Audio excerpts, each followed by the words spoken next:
নমস্কার বন্ধুরা, জানা হোমিওপ্যাথি চ্যানেলে আপনাদের স্বাগত জানাই। আশা করি আপনারা সবাই ভালো আছেন। আজকে আমি ন্যাফেলিয়াম হোমিওপ্যাথি মেডিসিন সম্পর্কে বলবো। এই মেডিসিনটি আপনারা কোন কোন রোগে ব্যবহার করবেন সেটা নিয়ে বলবো। এবার শুরু করা যাক। এই মেডিসিনটি যাদের বাতের সমস্যা রয়েছে তারা এই মেডিসিনটি খেতে পারেন। খুব ভালো মেডিসিন। এবং বাতের সাথে যদি আপনার ডায়রিয়ার সমস্যা থাকে, সকালে ডায়রিয়া হয়, তাহলে আপনারা এই মেডিসিনটি খেতে পারেন। প্রচুর আপনার প্রস্রাব হবে, এগুলো হচ্ছে লক্ষণ। আর কি কি হয়, আপনার পেট ডাকবে, দেখবেন পেট আওয়াজ হয় ঘড়ঘড় করে, পেটে একটা হালকা বেদনা থাকে, ঠিক আছে, পেটের বিভিন্ন অংশে বেদনা। এই ধরনের লক্ষণে আপনাকে এই ন্যাফেলিয়াম মেডিসিনটি খেতে হবে। যাদের স্ত্রীদের বিশেষ করে বেদনাদায়ক ঋতু বা পিরিয়ডসের সমস্যা থাকে তারা এই মেডিসিনটি খেতে পারেন। এই মেডিসিনটি খেলে এই বেদনা থেকে রক্ষা পাবেন।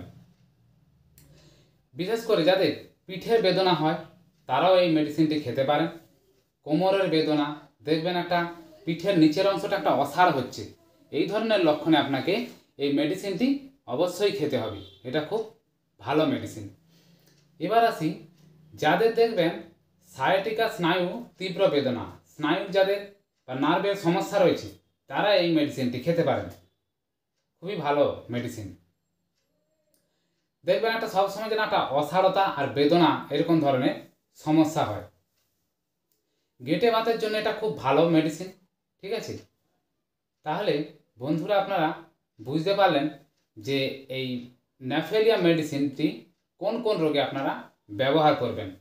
মূলত বাতের জন্য, স্নায়ু এগুলোর জন্য খুব ভালো মেডিসিন। এবং যাদের ঋতুর সমস্যা রয়েছে, পিরিয়ডসের বেদনা, তারাও এই মেডিসিনটি খেতে পারেন। এবার আসি এর ডোজ, আপনারা কতটা পরিমাণ এই ন্যাফেলিয়াম মেডিসিনটি খাবেন। এই ন্যাফেলিয়াম মেডিসিন সব থেকে ভালো হয় 30 বা 30 পোটেন্সিতে আপনারা সারাদিনে 2 ফোঁটা করে 2বার খাবেন। দেখবেন আপনি এই সমস্ত রোগ থেকে খুব আরাম পাবেন। তাহলে বন্ধুরা, যদি আপনাদের ভিডিওটি ভালো লেগে থাকে প্লিজ লাইক করে দেবেন এবং বন্ধুদের মধ্যে শেয়ার করে দেবেন। আর যদি ভিডিওটি আপনাদের ভালো লেগে থাকে প্লিজ সাবস্ক্রাইব করে দেবেন। কমেন্টে কিছু জানার থাকলে আপনারা কমেন্টে কিছু প্রশ্ন করবেন, আমি আপনাদের উত্তর দেওয়ার চেষ্টা করব। ধন্যবাদ বন্ধুরা।